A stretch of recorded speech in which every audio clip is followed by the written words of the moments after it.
ಕೂತಿದ್ಯಾ? ಹೋಗಿಲ್ಲಿಂದ. ಮಹೇಶ್, ನಿಮ್ಗೆ ಆತರ ಅವಮಾನ ಆಗ್ಬಾರ್ದಿತ್ತು, ತಪ್ಪಾಗೋಯ್ತು. ಈಗ ತಪ್ಪಾಯ್ತು ಅಂದ್ರೆ ಅಡ್ಕೆಲ್ ಹೋದ ಮಾನ ಆನೆ ಕೊಟ್ಟರು ಬರಲ್ಲ.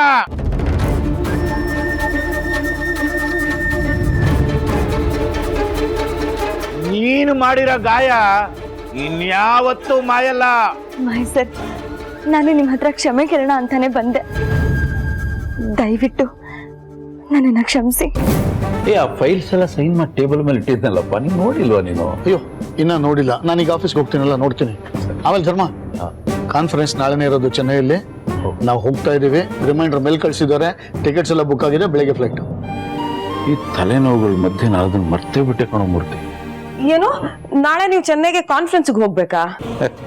ನಾನು ಬೆಳಗ್ಗೆ ಹೋಗಿ ಸಂಜೆ ಬರೋದಲ್ಲ ಸಾವಿತ್ರಿ, ಕನಿಷ್ಠ 3 ರಿಂದ 4 ದಿನ ನಾನು ಅಲ್ಲೇ ಇರಬೇಕು. ಎಲ್ಲ ಕೆಲಸ ಮುಗಿಸ್ಕೊಂಡು ಬರ್ಬೇಕು ಸಾವಿತ್ರಿ. ಹೋದ್ಗೆ ಧರ್ಮ 4 ದಿನ ಮನೇಲಿ ಇರಲ್ಲ. ಅಲ್ಲ ಮೂರ್ತಿ, ಇವ್ರಿಗೆ ಮಂಡಿ ನೋವು ಹೆಚ್ಚಾಗಿದೆ. ನಾಳೆ ಡಾಕ್ಟರ್ ಅಪಾಯಿಂಟ್ಮೆಂಟ್ ಇದೆ. ಇಂಥ ಟೈಮಲ್ಲಿ ಬೇರೆ ಊರಿಗೆ ಹೋಗೋದು ಸರಿನಾ? ಆರೋಗ್ಯದ ಕಡೆ ಗಮನ ಕೊಡೋದು ಬೇಡ್ವಾ? ಹೌದಾ? ನಾ ಹೇಳೇ ಇಲ್ಲಲ್ಲ ಮರ ನೀನು. ಆದರೆ ಕಾನ್ಫರೆನ್ಸು ಅಷ್ಟೇ ಇಂಪಾರ್ಟೆಂಟು. ಧರ್ಮನೇ ಅಟೆಂಡ್ ಮಾಡಬೇಕು. ಅಮ್ಮು, ನೀನ್ ಹೋಗ್ತೀಯನೇ? ನಾನಾ? ಈ ಮೂರ್ತಿ ಜೊತೆ ನಾನೇನಾದ್ರೂ ಹೋದ್ರೆ ಅಷ್ಟೇ, ಚಿತ್ರಹಿಂಸೆ ಕೊಟ್ಟು ಸಾಯೋ ಹಾಗೆ ಮಾಡ್ತಾನೆ. ಅಮ್ಮ, ನಾನು ಆಫೀಸ್ ಕಡೆ ಹೋಗೇ ತುಂಬಾ ದಿನ ಆಯ್ತು. ಈ ಪ್ರಾಜೆಕ್ಟ್ ಬಗ್ಗೆ ನಂಗೇನು ಗೊತ್ತೇ ಇಲ್ಲ. ಅಪ್ಪ ಹೋದ್ರೇನೆ ಸರಿ. ಅದೇ ನಾನೇಮ್ಮ ಹೋಗೋದು, ಅದು ಯಾವುದೋ ಸಣ್ಣ ಮಂಡಿ ನೋವು. ನಿಮ್ಮಮ್ಮ ಅದ್ರ ಬೆಟ್ಟು ಥರ ದೊಡ್ಡದು ಮಾಡ್ಕೊಂಡಿದ್ದಾಳೆ. ನಾನೇನು ನಡ್ಕೊಂಡು ಹೋಗ್ತೀನ ಸಾವಿತ್ರಿ? ಫ್ಲೈಟಲ್ಲಿ ಹೋಗ್ತೀನಿ, ಅಲ್ಲಿ ಕಾರ್ ಇರುತ್ತೆ, ಜೊತೆಲಿ ಮೂರ್ತಿ ಇದ್ದಾನೆ. ನನಗಿನ್ನೇನು ಚಿಂತೆ ಹೇಳು? ನಿಮ್ಗೇನು ಚಿಂತೆ ಇಲ್ಲ ಬಿಡಿ. ಈ ವಯಸ್ಸಲ್ಲಿ ಎಲ್ಲಾ ಜವಾಬ್ದಾರಿ ನಮ್ಮ ಮಗನ ಕೈ ಕೊಟ್ಟು ನೀವು ಹಾಯಾಗಿರ್ಬೇಕಾಗಿತ್ತು. ಆದ್ರೆ ಮಗ ನೋಡಿದ್ರೆ ಇದಕ್ಕೆ ಯಾವ್ದಕ್ಕೂ ತಲೆನೇ ಕೆಡಿಸ್ಕೊಳ್ದೆ ತನ್ನ ಹೆಂಡತಿ ತನ್ನ ಸಂಸಾರ ಅಂತ ಆರಾಮಾಗಿದ್ದಾನೆ. ನೀವ್ ಚಿಂತೆನೆ ಮಾಡ್ಬೇಡ್ರಿ. ರೀ, ಏನ್ರಿ ಮಾಡ್ತಿದ್ದೀರಾ? ನೀವ್ಯಾಕೆ ಕ್ಷಮೆ ಕೇಳ್ತಿದ್ದೀರಾ? ಇವ್ರು ಕಳ್ತನ ಮಾಡೋದು ನಿಜ ಅಲ್ವಾ? ಅದು ತಪ್ಪಲ್ವಾ?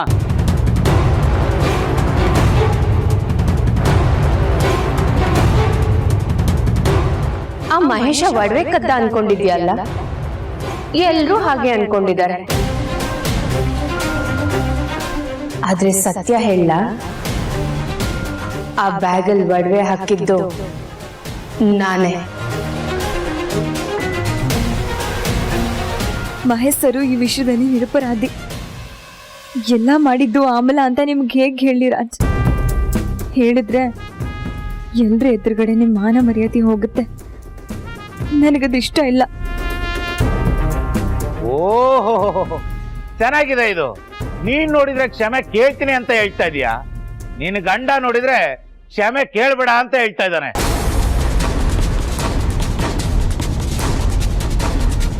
ಈ ನೆಪದಲ್ಲಿ ಇನ್ನಷ್ಟು ಅವಮಾನ ಮಾಡಬೇಕು ಅನ್ನೋ ಉದ್ದೇಶನ ನಿಂದು? ಮಹೇಶ, ಸುಮ್ನಿರು. ಆರಾಧನಾ ಮೊದಲೇ ಸಲ ಗಂಡನ್ ಕರ್ಕೊಂಡು ಒಟಾರಕ್ ಬಂದಿದ್ದಾಳೆ. ಯಾಕೆ ಹಿಂಗ ಆಡ್ತೀಯ? ಹೌದು ಮಹೇಶಣ್ಣ, ಕ್ಷಮೆ ಕೇಳ್ತಿದ್ದಾರೆ ತಾನೆ, ಬಿಟ್ಬಿಡ ಅವ್ರನ್ನ. ನೋಡಿ ಮಹೇಶ್ ಸರ್, ನೀವು ತಪ್ಪು ಮಾಡಿದ್ದೀರಾ. ನಿಮಗೆ ನಮ್ಮ ಮನೇಲಿ ಅವಮಾನ ಆಗಿದೆ. ಆದ್ರೂ ಆರಾಧನ ಅವ್ರು ಇಲ್ಲಿ ಬಂದು ನಿಮ್ಮ ಹತ್ರ ಕ್ಷಮೆ ಕೇಳ್ತಿದ್ದಾರೆ. ಸುಮ್ಮನೆ ಅವ್ರ ಮೇಲೆ ಕೂಗಾಡ್ಬೇಡಿ. ಮುಚ್ಚೋ ಬಾಯಿ.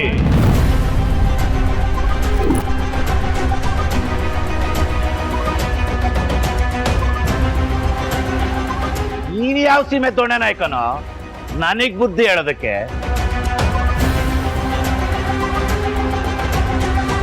ಒಳಗಡೆ ಹೋಗೋಣ ಬನ್ನಿ. ನೀನ್ ನನ್ನ ಕಂಟ್ರೋಲ್ ಮಾಡಕ್ ಬರ್ಬೇಡ ರೇವತಿ.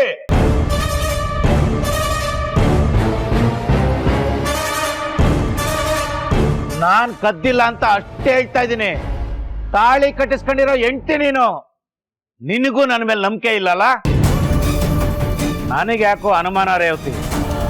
ನಮ್ಮಿಬ್ಬರನ್ನ ಮನೆಯಿಂದ ದೂರ ಇಡಬೇಕು, ನಾವು ಪದೇ ಪದೇ ಆ ಮನೆಗೆ ಹೋಗ್ಬಾರ್ದು ಅಂತ ಅವ್ರ ಮನೇಲಿ ಯಾರೋ ಒಬ್ರು ನನ್ನ ಬ್ಯಾಗಲ್ಲಿ ಒಡವೆ ಇಟ್ಟು ಸಿಗಾಕ್ಸಿರ್ಬೋದಲ್ಲ.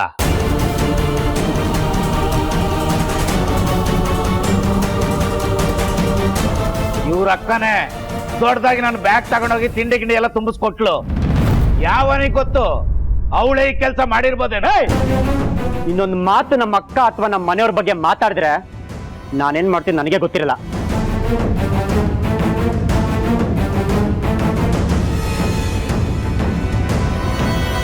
ಅವ್ರ ಬಗ್ಗೆ ಮಾತಾಡಕ್ಕೆ ಯೋಗ್ಯತೆನೂ ನಿನಗಿಲ್ಲ.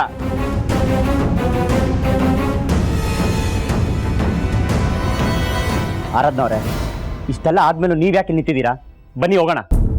ಇಲ್ಲ ರಾಜ್, ನಾನು ಇವ್ರ ಹತ್ರ ಮಾತಾಡ್ಬೇಕು.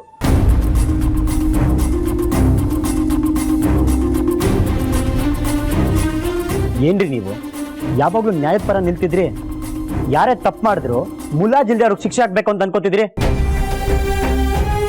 ಆದ್ರೆ ಇವತ್ತು ತಪ್ಪು ಮಾಡಿರೋ ಮನುಷ್ಯನ ಹತ್ರ ನೀವೇ ಬಂದು ಯಾಕೆ ಕ್ಷಮೆ ಕೇಳ್ತಿದ್ದೀರಾ?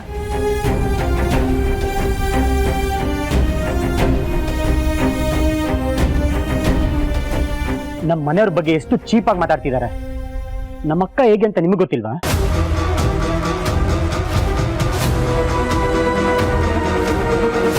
ಅಕ್ಕ ಇವ್ರ ಬ್ಯಾಗಲ್ಲಿ ಒಡವೆ ಇಟ್ಬಿಟ್ಟು ಸಿಗಾಕ್ಸ್ತಾರ? ಇಷ್ಟೆಲ್ಲ ನಾವ್ ಹೇಳಿಸ್ಕೋಬೇಕಾ? ರಾಜ್, ದಯವಿಟ್ಟು ನನ್ನ ಏನು ಕೇಳಬೇಡಿ ಪ್ಲೀಸ್.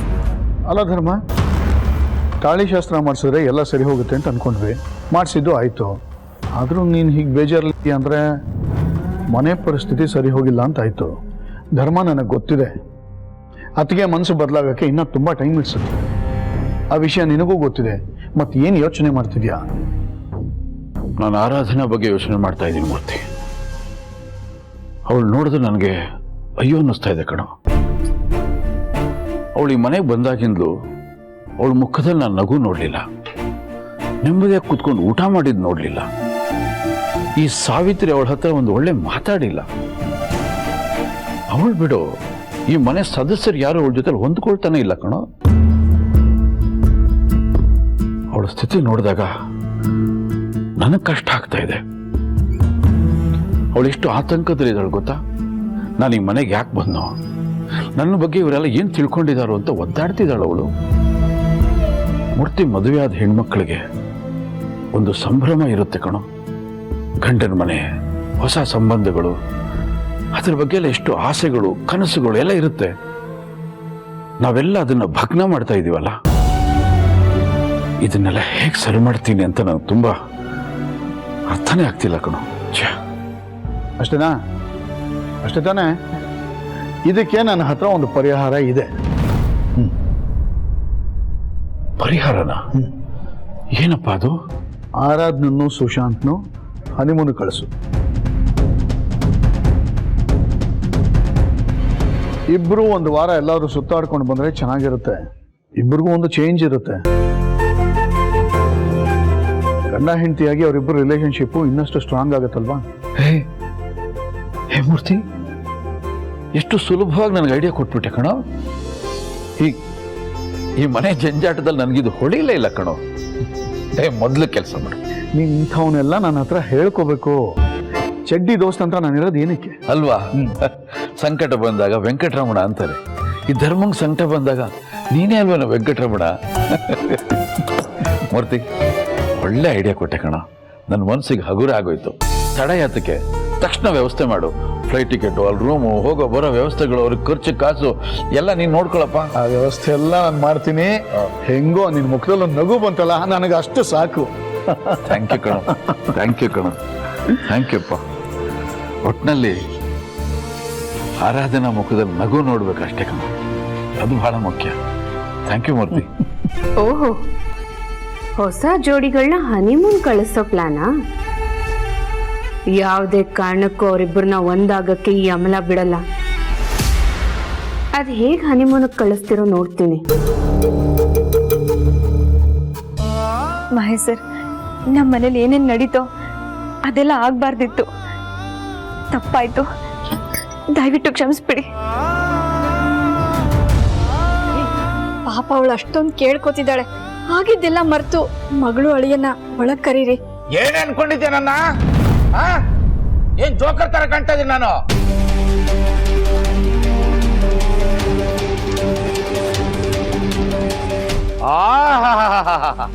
ಇದೇ ಬುದ್ಧಿ ಮನೇಲಿ ಎಲ್ರು ನನ್ನ ಕಳ್ಳ ಕಳ್ಳ ಅಂತ ಹೇಳ್ತಿರ್ಬೇಕಾದ್ರೆ ಎಲ್ಲೋಗಿತ್ತು? ದೊಡ್ಡದಾಗ ಮನೆಯಿಂದ ಆಚೆ ದಬ್ಬಿ ಈಗ ಬಂದು ಕ್ಷಮಾಪಣೆ ಕೇಳಿದ್ರೆ ಒಪ್ಕೊಂಡ್ಬಿಡ್ತೀನ? ಸಾಧ್ಯನೇ ಇಲ್ಲ. ಆರಾಧನಾ ಅವ್ರೆ, ನೀವೆಷ್ಟೇ ಕೇಳ್ಕೊಂಡ್ರು ಈ ಮನುಷ್ಯ ಇಷ್ಟೇನೆ. ಇವ್ರ ಮುಂದೆ ನೀವ್ಯಾಕೆ ಬಾಗ್ತೀರಾ? ಬನ್ನಿ ಹೋಗೋಣ. ರಾಜ್ ಪ್ಲೀಸ್.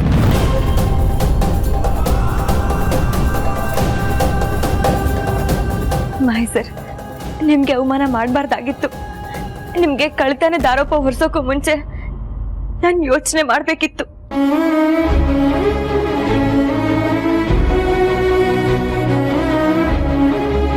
ನನ್ನಿಂದ ತಪ್ಪಾಯ್ತು, ನನ್ನನ್ನ ಕ್ಷಮಿಸಿದ್ದೀನಿ ಅಂತ ಹೇಳಿ ಪ್ಲೀಸ್. ಸಾಧ್ಯನೇ ಇಲ್ಲ.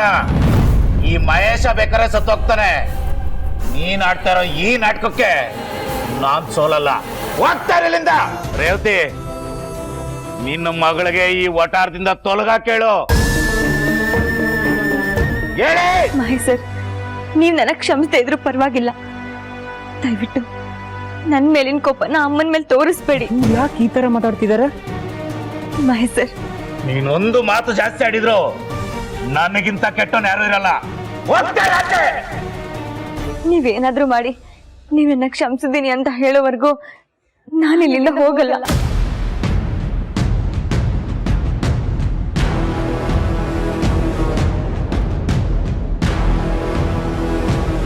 ಪ್ಲೀಸ್ ಮಹೇಶ್ ಸರ್, ತಪ್ಪಾಯ್ತು.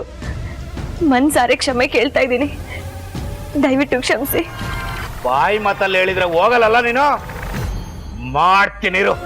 ಏನ್ ಮಾಡ್ತಿದ್ದೀರಾ? ನನ್ನ ಸಿಟ್ಟಿಗೆ, ನನಗಾಗಿರೋ ಅವಮಾನಕ್ಕೆ ಬೆಲೆನೇ ಇಲ್ವಾ?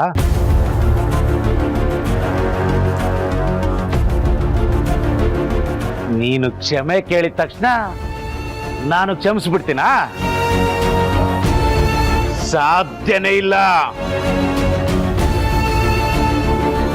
ಇವತ್ತಿಗೆ ನನ್ನ ನಿನ್ನ ಸಂಬಂಧ ಮುಗಿ.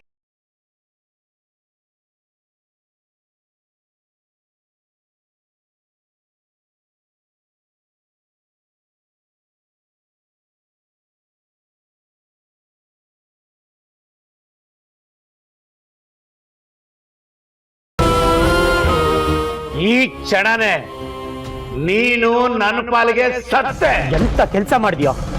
ನನ್ನ ಹೆಂಡತಿಗೆ ಈ ತರ ಮಾತಾಡ್ತೀಯಾ? ನಿನ್ನ ರಾಜ್, ರಾಜ್ ಬೇಡ ರಾಜ್, ಬಿಟ್ಬಿಡು ರಾಜ್. ರಾಜ್ ಬಿಡಿ, ರಾಜ್ ಬಿಡು. ಬಾರೋ, ಏನೋ ಮಾಡ್ತೀಯಾ? ನಿನ್ನ ರಾಜ್, ರಾಜ್ ಬೇಡ, ಬಾ.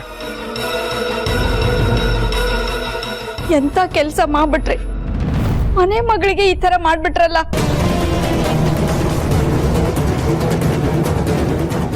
ಬದುಕಿರುವಾಗ್ಲೇ ಸತ್ ಹೋದೆ ಅಂತ ತಲೆ ಮೇಲೆ ನೀರ್ ಹಾಕಿದ್ರಲ್ಲ, ಇದು ಎಷ್ಟು ಸರಿ? ಹೀಗ್ ಮಾಡಕ್ ಮನ್ಸಾದ್ರೂ ಹೇಗ್ ಬಂತು ರೀ ನಿಮ್ಗೆ?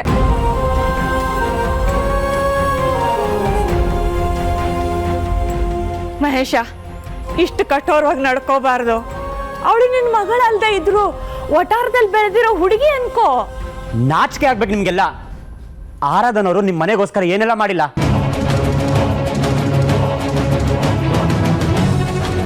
ಅವ್ರು ಹೊಟ್ಟೆ ತುಂಬ ಊಟ ಮಾಡಿದಾರೋ ಇಲ್ವೋ, ನಿಮ್ಗಳು ಹೊಟ್ಟೆ ತುಂಬಿಸೋಕ್ಕೋಸ್ಕರ ಹಗ್ಲು ರಾತ್ರಿ ಕಷ್ಟಪಟ್ಟಿದ್ದಾರೆ.